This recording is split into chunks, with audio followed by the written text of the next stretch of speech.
የፈረንጆቹ 2026 ከገባ ጀምሮ የኢትዮጵያው የመንግስት የግምጃ ቤት ሰነድ ላይ የሚገኘው ትርፍ በከፍተኛ ሁኔታ እየወደቀ ነው። ከጃንዋሪ ማለት ነው 2026 ጥር የፈረንጆቹ ጀምሮ ከ14 በመቶ በላይ የትርፍ መውደቅ ወይ ደግሞ ከላው ላይ የምታገኙት ትርፍ አንሷል። እንዲሁም በጣም ከፍተኛ የሆነ ገንዘብ ለመንግስት አበድረሃለሁ ተብሎ ደግሞ ቀርቦበታል። አቅርቦቱ በጣም ከፍ ያለበት ጊዜ ነው። ይህ ያለፉት 4 የሚጠጉ ጨረታዎች የተካሄዱባቸው የጃንዋሪና የፌብሩዋሪ የመጀመሪያዎቹ ሁለቱ የፈረንጆቹ ወራቶች። ለመሆኑ ይሄ ምንድን ነው? የሀገሪቷ ኢኮኖሚ ተጠናክሮ ነው? አበዳሪዎች ይሄ ሁሉ ሰው ለመንግስት አበድርሃለሁ ብለው ወደ ገበያው ሊመጡ የቻሉበት ምክንያት ምንድን ነው? አበዳሪዎችን ብዙ ሰዎችን ኢንቨስተሮችን በተለይ ከዚህ በፊትም በተደጋጋሚ እኔም ስሰራ ሌሎችም ሲያወሩ የተሻለ የኢንቨስትመንት አማራጭ ሆኖ መጥቷል እየተባለ እየተነገረለት ያለው የትሬጀሪ ቢል ወይ ደግሞ የመንግስት የግምጃ ቤት ሰነድ እንደዚህ የሚሆን ከሆነ ለመሆኑ ምንድን ነው የሚሆነው የሚለውን ነገር ቁጥሮቹን አብረን እንመለከታለን። በዚህ በሁለት ወር ውስጥ በፈረንጆቹ አዲስ ዓመት ማለት ነው ምን ተከሰተ የሚሉትን ነገሮች ለእናንተ እንዲገባ አድርጌ በዚህ ቪዲዮ ዛሬ የማወራችሁ ነው የሚሆነው። ታዲያ ስለ ፋይናንስ፣ ቢዝነስ፣ ካፒታል ማርኬት መስማት የምትወዱ ከሆነ የንጋት ፖስት ቤተሰቦች ሁኑ፣ ሰብስክራይብ አድርጉን፣ እንደዚሁ ከኢትዮጵያ ውጭ ካላችሁ ጆይን በሉን እያልኩኝ በዚህ ወደ ዛሬ ቪዲዮ የምገባ ነው የሚሆነው። ለመጀመሪያ ጊዜ ሚክስድ ኮምፓውንድ አፓርትመንት ያውንም ቡልጋሪያ ዳውንታውን ላይ አፍሪካን ዩኒየን ፊት ለፊት ባለ 1 መኝታ 64 ካሬ በ5 ሚሊዮን ሙሉ ክፍያ፣ ባለ 2 መኝታ 83 ካሬ በ6.6 ሚሊዮን ሙሉ ክፍያ፣ ባለ 3 መኝታ 116 ካሬ በ9.3 ሚሊዮን ብር ሙሉ ክፍያ እንዲሁም የንግድ ሱቆችን በ3 ሚሊዮን 300 ሺህ ብር ሙሉ ክፍያ ወይንም ደግሞ በ900 ሺህ ብር ቅድመ ክፍያ የመኖሪያ አፓርትመንቶችንና የንግድ ሱቆችን ቡልጋሪያ ዳውንታውን ላይ ለሽያጭ አዘጋጅተን እየጠበቅናችሁ እንገኛለን። ለበለጠ መረጃ እንዲሁም ሳይት ኦፊስ ቪዚት ለማድረግ እዚሁ ባለው ስልክ ደውሉልን። ቴምር ሪል ስቴት። ቪዲዮአችንን የምንጀምረው እንግዲህ ምን ተፈጠረ ከሚለው ነገር ነው። ከጥር 8 ወይ ደግሞ ጃንዋሪ 8 ከፈረንጆቹ እስከ ፌብሩዋሪ 18 ባለፈው ሳምንት ድረስ በአጠቃላይ በእነዚህ ሁለት ወራት ውስጥ የኢትዮጵያ መንግስት 4 የተለያዩ ጨረታዎችን አውጥቶ ነበረ። እነዚህ 4 የተለያዩ ጨረታዎች እንግዲህ የ28 ቀን፣ የ91 ቀን፣ የ182 ቀንና የ364 ቀን ብድርን ከማህበረሰቡ ለመበደር ወይ ደግሞ ከገበያው ላይ ለመበደር ነው እንግዲህ ያወጣው ያንን ጨረታ። በዚህ መሰረት እንግዲህ በሰነዶቹ ላይ ሲገኝ የነበረው ትርፍ በሰነዶቹ ላይ በኢንቨስተሮቹ በአበዳሪዎቹ ሲገኝ የነበረው ትርፍ በወሩ መጀመሪያ ላይ ከነበረበት ወይ በአመቱ መጀመሪያ ላይ ከነበረበት 16.08 በመቶ አቨሬጁን ነው ማሳያችሁ፣ የሁሉንም ማለት ነው። የ28ቱም የ91 ቀኑም የ182ና የ364 አራቱም አይነት ሰነዶች አራቱም አይነት ብድር አይነቶች አቨሬጅ ያላቸውን ዌይትድ አቨሬጁን ስንመለከት ከነበረበት 16.08 በመቶ ወርዶ 13.77 በመቶ መድረሱን ነው እንግዲህ እየተመለከት ነው። ይህ ማለት 14.3 በመቶ ነው የወደቀው በመንግስት የግምጃ ቤት ሰነዶች ላይ የሚገኘው ትርፍ በ6 ሳምንታት ብቻ። ይሄ ደግሞ ትክክለኛ ነገር አይደለም። ይሄ ደግሞ ጤነኛ ነገር አይደለም። የሆነ ነገር ሲግናል የሚያደርገው ነገር ይኖራል እንግዲህ ተብሎ ይጠበቃል። ጨረታውን አንድ ባንድ እንመልከተው። ለምሳሌ መጀመሪያ 2026 በተጀመረ የመጀመሪያው የተደረገው ጃንዋሪ 8 ላይ የተደረገው የጨረታ ቁጥር 994 የምንለው ሲሆን በአጠቃላይ 91.4 ቢሊዮን የሚጠጋ ብር ነው ለመንግስት እናበድርህ ብለው የተለያዩ ተቋማት የመጡት። በተለይ እንግዲህ እንዳልኳችሁ ባንኮቹ በብዛት ብዙውን ገንዘብ ያመጡ ሊሆን ይችላሉ። ግለሰቦችም ቢድ ማድረግ ጀምረናል ተብሎ እነ ሲቢ ካፒታል የመሳሰሉ እነ ወጋገን ካፒታል ሲያስተዋውቁ ሰምታችሁ ሊሆን ይችላል። በግለሰብ ደረጃ መወዳደር እንደሚቻል ማለት ነው። በጊዜው የዚህን ኦልሞስት ግማሽ የሚሆን ወደ 54.2 ቢሊዮን የሚሆነውን ነው ምን ያደረገው ብሔራዊ ባንክ የወሰደው ማለት ነው፣ ወይ ደግሞ ለሚኒስትሪ ኦፍ ፋይናንስ የወሰደው ገንዘቡን። ይህም እንደምትመለከቱት 169 በመቶ ነው ምን የተደረገው ሰብስክራይብ የተደረገው ወይ ደግሞ ፍላጎት የታየበት ኦቨር ሰብስክሪፕሽን ነበረበት ማለት ነው። በዚህ ጊዜ ጥሩ ነበረው እንግዲህ ጃንዋሪ 8 የነበረው ትርፍ ከላው ላይ የሚገኝለት አቨሬጅ በምንሰራበት ሰዓት በይልድ ደረጃ 16.08 በመቶ ነበረ ጃንዋሪ 8 ላይ። ከዛ ቀጣዩ ጃንዋሪ 21 ላይ ነበር የተካሄደው 995ኛው ጨረታ ማለት ነው የመንግስት የግምጃ ቤት ሰነድ። በተመሳሳይ መልኩ አሁንም የቀረቡት እና ብድር ብለው የመጡት 91.4 ቢሊዮን ብር ነው። አሁንም 59.3 ቢሊዮን ነው የወሰደው። አጌን ኦቨር ሰብስክራይብድ የነበረ ነው ይሄኛውም ጨረታ ማለት ነው። ነገር ግን ይሄ ኦቨር ሰብስክራይብድ ከመሆኑ ጋር ተያይዞ ያለው ፍላጎት በጣም ከፍተኛ ከመሆኑ ጋር ተያይዞ ምንድነው የመጣው ይልዱ ወይ ደግሞ ከዚህ ላይ የሚገኘው አቨሬጅ ትርፍ አስቡት 16.08 በመቶ ከነበረበት በሁለተኛው ጨረታ በአመቱ ሁለተኛ ጨረታ ማለት ነው 14.63 በመቶ ላይ ወረደ ማለት ነው። then ኦክሽን ነምበር 996 የምንለው ፌብሩዋሪ 4 ላይ አሁን ባለንበት ወር መጀመሪያ ላይ የተደረገው ሲሆን ነገሮች ብልሽታቸው የወጣው እዚህ ጋር ነው ማለት ትችላላችሁ። ምክንያቱም 135 ቢሊዮን ብር ነው 135.8 ቢሊዮን ብር የተለያዩ ተቋማት ባንኮችን ጨምሮ ማለት ነው እንግዲህ ለመንግስት እናበድር ብለው መጡ። ይሄ 216 በመቶ ኦቨር ሰብስክራይብ የተደረገ ነው። ያ ማለት እንግዲህ 116 በመቶ መንግስት ያልፈለገው ያልወሰደው አልፈልግም ያለው ብር ነበረ በዚህኛው ታይም ማለት ነው ፌብሩዋሪ 4 ላይ ሶ በተለይ ባንኮቹ ከፍተኛ የሆነ ገንዘብ ይዘው የመጡበት ቦታ ነው። የተቀበለው ግማሹ ነው ራሱ አይሞላም 62.9 ቢሊዮን ብር ነው መንግስት ይበቃኛል ብሎ የተበደረው። በዚህ እንግዲህ አሁንም ይልዱ ምን ሆነ ወይ ደግሞ ከላው ላይ ሲገኝ የነበረው ትርፍ ወደ 14 በመቶ የወደቀበት ጊዜ ነው።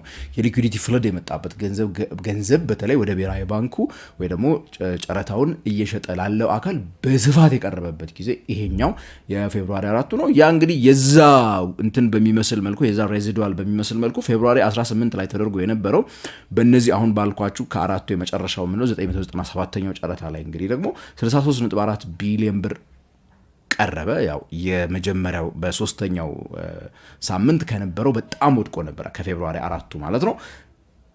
ስቲል ግን አቅርቦቱም ወድቆ እላው ላይ ሲገኝ የነበረው ትርፍም እንደዛው ነው የወደቀው ወደ 13.77 በመቶ አቨሬጅ ወርዷል ማለት ነው።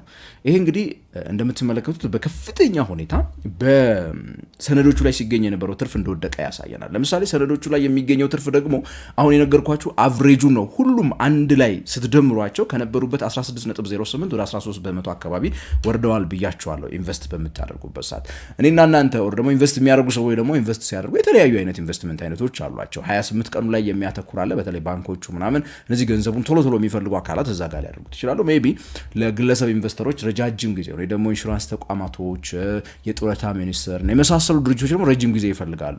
እዛ ላይ ያለው ነገር ደግሞ እንመልከት። ለምሳሌ የ28 ቀኑ የመንግስት የግምጃ ቤት ሰነድ በሚገርም ሁኔታ እንግዲህ በእነዚህ በተጠቀሱት ጊዜያቶች ውስጥ ማለት ነው የፈረንጆቹ ዓመት ከጀመረበት እስከ አራቱ በተደረጉ ጨረታዎች ውስጥ ኦልሞስት ከነበረበት 12.36 በመቶ አቨሬጅ የሆነ ሪተርን ወይ ደግሞ ከሚገኝበት ትርፍ ወደ 11.06 በመቶ 10 በመቶ ነው የወደቀው ማለት ነው። የ28 ቀኑ የአጭር ቀኑ የ91 ቀኑ ከሁሉ በላይ ከፍተኛ ውድቀት የታየበት ይሄኛው ነው። የ3 ወር ለመንግስት የሚያበድሩት ገንዘብ 15.51 በመቶ ይገኝበት ነበረ በአመቱ ጅማሮ ላይ።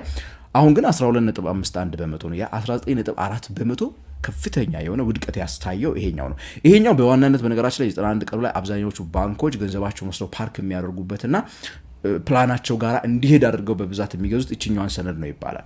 ሌላው 182 ቀን ለመንግስት የሚያበድሩበት ሰነድ ደግሞ እሱም ከ16.29 በጣም ትልቅ ነበር በነገራችን ላይ ነው ወርዶ 14.55 በመቶ ይሄም 10.7 በመቶ ውድቀትን አሳይቷል ማለት ነው። የ364 ቀኑ የረጅም ጊዜ ያው አጭር ጊዜ ነው ዞሮ ዓመት አንድ ዓመት ማለት ነው።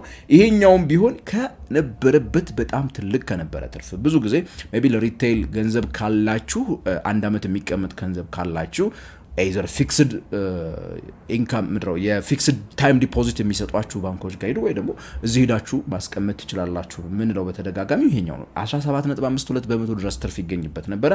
አሁን ግን ወደ 15.51 በመቶ እንግዲህ ወርዷል ማለት ነው። እርግጥ ነው እነዚህ ነገሮች በነገራችን ላይ ታክስ አይከፈልባቸውም ትርፎቹ እንደሌሎቹ ለየት የሚያደርጋቸው ነገር አንዳንድ ጊዜ እሱ መሆን እንዳትረሱ 11 በመቶ ወድቋል። ግን በዚህ በተያያዘችው 2 ወር ውስጥ ማለት ነው እንዳልኳችሁ እንግዲህ አብዛኛዎቹ ባንኮች የሚጠቀሙት የ91 ቀኑ ወይ ደግሞ የ3 ወሯ ላይ አትኩረው ስለሆነ ነው መሰለኝ እሱ በከፍተኛ ሁኔታ ውድቀት ያሳየበት ሁኔታ ይታያል ማለት ነው። እንግዲህ ለመሆኑ ምንድነው የተፈጠረው የሚለው ነገር ቅድም አንድ ያነሳሁት ነገር አለ። በዋናነት ክሬዲት ግሮዝ ካፕ እያልን የምንጠራት ባንኮች ላይ ተጥላ የነበረችው የብድር እድገት ገደብ የምትባሏ ነገር እዛው ጋር ከመቀጠሏ የተነሳ ባንኮች የሰበሰቡትን ያን ሁሉ ገንዘብ ለገበያው ማበደር ስላልቻሉ ያላቸው ብቸኛ እድል ወስደው እዚህ ጋር ፓርክ ማድረግ ነው። ዝም ብለው ራሳቸው ጋር አስቀምጠው ወለድ ከሚከፍሉበት 7% ወለድ እየከፈሉበት ስለሆነ ያንን ገንዘብ የሰበሰቡት አትሊስት ወለዱን መመለስ የሚችል ገንዘብ እስካገኙ ድረስ የተለያዩ ትንንሽ ኮስቶችን መሸፈን እስከቻሉ ድረስ ታክስ ፍሪ የሚያገኙት ትርፍ ስለሆነች በብዛት ለዚህም ነው 100 ምናምን ቢሊዮን ብር በፌብሩዋሪ 4ቱ ጨረታ ላይ 135 ቢሊዮን ብር ድረስ 216 በመቶ ከፈለገው መንግስት በላይ ሰብስክራይብ የተደረገበት ዋነኛው ምክንያት ይሄኛው ነው። ሶ በዋናነት እነዚህ ገንዘቦች ሲጀመርም ደግሞ ያ ያለው ሊኩዊዲቲ ወይ ደግሞ በስፋት ያለውም ሊኩዊዲቲ ቢሆን ወደ ገንዘብ አልተቀየረም፣ ወደ ገንዘቡ ወደ ገበያም አልገባም ስቲል ማለት ነው። በመንግስትም በኩል አልገባም። ምክንያቱም ያን ኦቨር ሰብስክሪፕሽን ግማሹን ነው ኦልሞስት ማን የወሰደው መንግስትም እየወሰደው ማለት ነው። ሶ እንግዲህ ይሄ አቅርቦቱ እንዲህ የበዛበት ምክንያት የኢኮኖሚ እድገት ወይ ደግሞ ኢንቨስተሮች በጣም በኢትዮጵያ ገበያ ላይ ካላቸው እምነት የተነሳ ምናምን አይደለም። ይሄ በዋናነት የፖሊሲ ክፍተት ነው። እርግጥ ነው የኢትዮጵያው ብሔራዊ ባንክ በሚቀጥለው አሁን በያዝ ነው በ2026 መጨረሻ አካባቢ ይመስለኛል ሙሉ በሙሉ የክሬዲት ካፕ የሚባለው ይሄ ብድር ላይ የተደረገውን ገደብ አስቀራለሁ እተዋለሁ ብሎ ከአይኤምኤፍ ጋር ተስማምቷል። ከዚህ የተነሳ እንግዲህ አሁን ለምሳሌ ከትርፍ ልናገኝ የነበረውን ነገር ከልክሎናል እንደማለት ነው ይሄኛው ህግ ማለት ነው። ይሄኛው ህግ ደግሞ ጤነኛ ያልሆነ ህግ ነው። በኖርማል ሁኔታ ቢሄድ ኖሮና እንደዚህ አይነት አሁን ባለንበት ሁኔታ ኦር ከዚህ በፊት በነበረው አቅርቦት ኦር ፍላጎት መካከል ባለው ልዩነት ዝም ብሎ ቢመራ ባንኮቹ የተሻለ ብርን የሚያበድሩበት ቦታ ቢኖራቸው ለምሳሌ ባንኮቹ ብድር ቢፈቀድላቸው በ19%፣ በ20%፣ በ23% ማበደር እንደሚችሉ ስለሚያውቁ ብሔራዊ ባንክ ጋር ሄደው አያበድሩም። ያኔ እኔና እናንተ ኦር ደግሞ ሌሎች ተቋማትም ሊሆኑ ይችላሉ ለመንግስት እናበድራለን ብለን በምንሄድበት ሰዓት ይልዱ እንደ መቀነስ ሳይሆን መጨመር ይጀምራል ማለት ነው። 16 17 እያለ እንዲያውም ከዛ በላይ ትርፍ ልናገኝ የምንችልበት እድል እንዲፈጠር የሚያደርገው ያ ከሆነ ነው። ግን ይሄኛው ስትራክቸራል የተፈጠረው ነገር እኛ እንዳንጠቀም ወይ ደግሞ ኢንቨስት የምታደርጉ ሰዎች እንዳትጠቀሙ አድርጓል ማለት ነው። ስለዚህ የፖሊሲ ፌለር ነው በኢን ጀነራል ለዚህ አሁን ለታየችው የዋጋ መቀነስ ማለት ነው እንጂ ምንም ኢኮኖሚው ላይ ከኢኮኖሚው በጣም ቡም ማድረግ ወይ ደግሞ ከኢኮኖሚው ላይ ኢንቨስተሮች በጣም ኮንፊደንት ሲሆኑ አሁን ሌላው ዓለም ላይ በምታዩበት ሰዓት እንደዚህ አይነት ሰነዶች ላይ ገበያ ላይ እንደዚህ አይነት ነገር የሚፈጠረው ኢንቨስተሮች በጣም ኮንፊደንት እየሆኑ ሲመጡ ያው አቅርቦት ይበዛና ይልድንትን እያለ የሚመጣበት ሁኔታ አለ። ግን ይሄ የዚህኛው አይደለም ማለት ነው።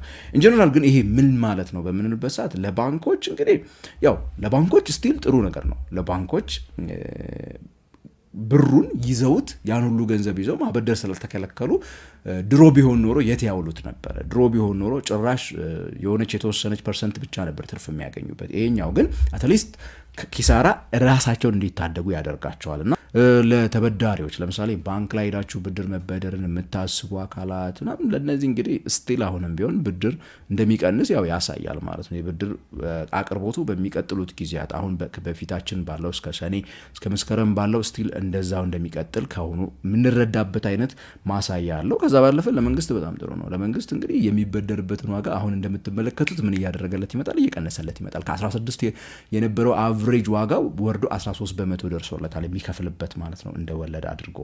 እነዚህ ነገሮች ለመንግስት ርካሽ ገንዘብ ከገበያ ላይ መሰብሰብ እንዲችል እድሉን ይሰጡታል ማለት ነው። ለኢንቨስተሮች እንግዲህ ወይ ደግሞ ገንዘባቸውን አውጥተው ለመንግስት እናበድረዋለን ብለው ትሬጀሪ ቢል ላይ ኢንቨስት ማድረግ ለሚፈልጉ አካላት ለንግድ ተቋማትም ለኢንስቲትዩሽናል ኢንቨስተርስ ኦር ሪቴል ለምንላቸው እንደኔና እናንተ አይነቶቹም ቢሆን ትልቁ ችግር እዚህ ጋር እንግዲህ የይልድ ከርቭ ኢንፎርሜሽኗ አሁንም ቢሆን የፖሊሲ ሰርቴኒቲ እንደሚያስፈልግ ማሳያዎች አሉን። ለወደፊት ምን ሊሆን እንደሚችል እዚህ ላይ መገመት በጣም ነው የሚከብደው። ምክንያቱም ይሄኛው ሪል ከኢኮኖሚ ጋር የተያያዘ ጉዳይ አይደለም ስላልኩኝ ማለት ነው። ምክንያቱም የኢኮኖሚ ስትሬንግዝ ማሳያ አይደለም አሁን ያለው ሁኔታ።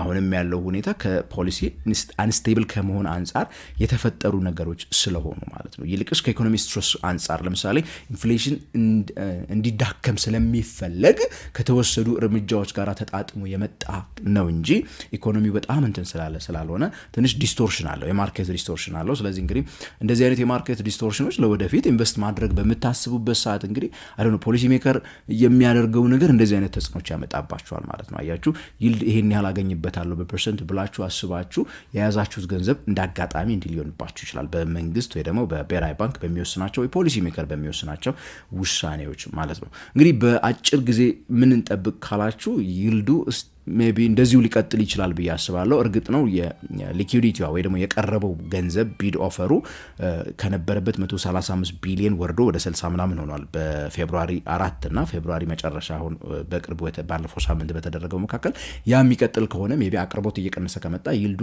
ሊጨምር የሚችልበት እድል ይኖራል። ነገር ግን ስቲል አሁንም ቢሆን እንደዚሁ እንደሚቀጥል ነው። ይሄ 2026 እስኪያልቅ ባንኮቹ ሌላ አማራጭ እስኪያገኙ የሰበሰቡትን ገንዘብ ሌላ ፓርክ የሚያደርጉበት ሌላ የሚያበድሩበት ሌላ ትርፍ የሚያገኙበት አማራጭ እስካላገኙ ድረስ ስቲል ወደ መንግስት ነው የሚወስዱት ማለት ነው ወደ አጭር ጊዜው። በተለይ ደግሞ እነሱ በስፋት የሚጠቀሙት እንደ 91 አይነቱ ቀን ማለት ነው። በኢትዮጵያ ካፒታል ማርኬት እንደዚህ አይነት ነገሮች ለወደፊት የምንጠብቃቸው ነገሮች ናቸው የሚሆኑት። ለአሁኑ ግን የትሬጀሪ ቢል ላይ ኢንቨስት ማድረግ የምታስቡ ከሆነ አሁን ያለንበት ጊዜ ስቲል ሜቢ የ364ቱ ቀን ስቲል አትራፊ ሊሆን የሚችልበት እድል ይኖራል። ፊክስድ ታይም ዲፖዚት ኢንቨስት ማድረግ ሜቢ የተሻለ ሊሆን ይችላል። ነገር ግን ታክስ እዛ ላይ እንዳለ መርሳት የለባችሁም። አሁን ከታክስ ባለፈ ደግሞ እዛ በምታገኙት ገንዘብ ላይ አይደል ነው የተለያዩ ነገሮች ብቻ የሚከፈሉ ስለሚኖሩ እነዛ ተቀናናሾችን ማሰብ መዘንጋት የለብንም። ሶ ኢን ጀነራል ግን እነዚህ አሁንም አዋጭ ሊሆኑ የሚችሉበት እድል ነው። አጫጭር ጊዜዎቹ ግን በጣም ወርደዋል። 11-12 በመቶ ትርፍ ማግኘት ለምሳሌ 28 ቀኑ 11 በመቶ ነው የሚያገኘው። ያ በጣም ትንሽ ነው። 11 በመቶ ሲባል በነገራችን ላይ ቀጥታ የምታስገቡት ገንዘብ ላይ የ11 በመቶ በአንድ ወር አይደለም የምታገኙት ለ12 እንደማካፈል ማለት ነው። የአመት ትርፍ ነው እያወራው ያለው። የ364ቱ ቀን ለምሳሌ ስንል የአመቱ ላይ ነው። የ91 ቀን ይሄን ያህል ፐርሰንት ነው ትርፉን ስንል እንደዚሁ ደግሞ ለ3 ወር ከሆነ ለ4 ነው የምናካፍለው ማለት ነው። ያን የተባለውን ፐርሰንቴጅ እኔስ አመት ከቆያችሁና ደግማችሁ ይዛችሁ ሰነዱን አመት ከቆያችሁ ብቻ ነው ያንን ያህል ፐርሰንት በቁጥር የምታገኙት። እሱን እንዳትረሱ ለማለት ነው። እንደዚህ አይነት ቪዲዮ ታዲያ የሚመቻችሁ ከሆነ ሰብስክራይብ ማድረግ እንዳትረሱ፣ ለጓደኞቻችሁ ሼር አድርጉ። ጥያቄ የሆነባችሁ ግር ያላችሁ ነገር ካለ ደግሞ በጣም ግልጽ ያላደረኩት ነገር ካለ ታች ኮሜንት ሴክሽን ላይ ጻፉልኝ። ለፋይናንስ ቢዝነስ ካፒታል ማርኬት መስማት የምትወዱ ከሆነ ሰብስክራይብ ማለት ከአገር ውጭ ካላችሁ ጆይን ማለት እንዳትረሱ እያልኩኝ በቀጣይ በሌላ ቪዲዮ እስከምንገናኝ ድረስ ታዲያ ከንጋት ፖስት የምሰናበታችሁ ነኝ። ገመያብራው ነኝ። ለመጀመሪያ ጊዜ ሚክስድ ኮምፓውንድ አፓርትመንት ያውንም ቡልጋሪያ ዳውንታውን ላይ አፍሪካን ዩኒየን ፊት ለፊት ባለ 1 መኝታ 64 ካሬ በ5 ሚሊዮን ሙሉ ክፍያ፣ ባለ 2 መኝታ 83 ካሬ በ6.6 ሚሊዮን ሙሉ ክፍያ፣ ባለ 3 መኝታ 116 ካሬ በ9.3 ሚሊዮን ብር ሙሉ ክፍያ እንዲሁም የንግድ ሱቆችን በ3 ሚሊዮን 300 ሺህ ብር ሙሉ ክፍያ ወይንም ደግሞ በ900 ሺህ ብር ቅድመ ክፍያ የመኖሪያ አፓርትመንቶችንና የንግድ ሱቆችን ቡልጋሪያ ዳውንታውን ላይ ለሽያጭ አዘጋጅተን እየጠበቅናችሁ እንገኛለን። ለበለጠ መረጃ እንዲሁም ሳይት ኦፊስ ቪዚት ለማድረግ እዚሁ ባለው ስልክ ደውሉልን። ቴምር ሪል ስቴት